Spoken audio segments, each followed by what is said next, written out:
नेरूळ विभागात सत्ताधारी लोकप्रतिनिधी आणि महापालिका अधिकाऱ्यांच्या कथित संयुक्त मिलीभगतामुळे मोठ्या प्रमाणात होणाऱ्या भ्रष्टाचार व गैरव्यवहाराविरोधात जनतेच्या हितासाठी निवडणूक लढवणार असल्याचे उच्च शिक्षित समाजसेवक स्वप्नील घोलप यांनी जाहीर केले आहे।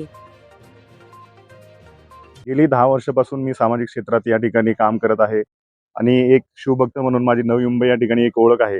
परंतु तुम्ही बघितलं असेल गेली 5 वर्षापासून या नवी मुंबई महानगरपालिकेवर प्रशासक बसलेला आहे आणि त्याचबरोबर माजी लोकप्रतिनिधी गेली 10 वर्षापासून या नगरपालिकेवर आपलं अधिराज्य गाजवत आहे आणि या सर्वांनी मिळून नवी मुंबई महानगरपालिकेच्या कार्यक्षेत्रामध्ये मोठा असा भ्रष्टाचार घडून आणलेला आहे। घराणेशाही फोफावत चाललेली आहे, हुकुमशाही गाजत आहे। त्यामुळे याला कुठेतरी आळा बसावा म्हणून मी एक समाजसेवक सामाजिक कार्यकर्ता या निवडणूक प्रक्रियेमध्ये उतरत आहे।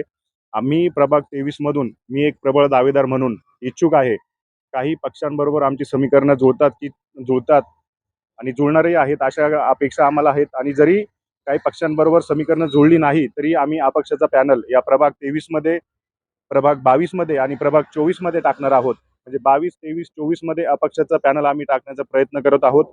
कारण विविध प्रकारचे भ्रष्टाचार आणि नवी मुंबई महानगरपालिकेचे अधिकारी एकत्रित येऊन ह्या नवी मुंबई महानगरपालिकेची तिजोरी खाली केली आहे। गेली 10 वर्षामध्ये जे काही भ्रष्टाचार झालेत ते भ्रष्टाचार बाहेर काढण्याचं काम मी करणार आहे आणि यातून जे 100% अधिकारी त्या ठिकाणी बसले आहेत, कमीत कमी 20 ते 25% अधिकारी या भ्रष्टाचाराच्या माध्यमातून सस्पेंड होतील अशी मला आशा आहे। कारण एवढा मोठा भ्रष्टाचार या नवी मुंबई महानगरपालिकेत झालेला आहे आणि म्हणून मी एक सामाजिक कार्यकर्ता म्हणून या नवी मुंबई महानगरपालिकेच्या प्रक्रियेमध्ये उतरत आहे। व्हिडिओ जर्नलिस्ट अथर्व सोबत सुदीप घोलप यांचा रिपोर्ट, पालिका प्रशासन, नवी मुंबई।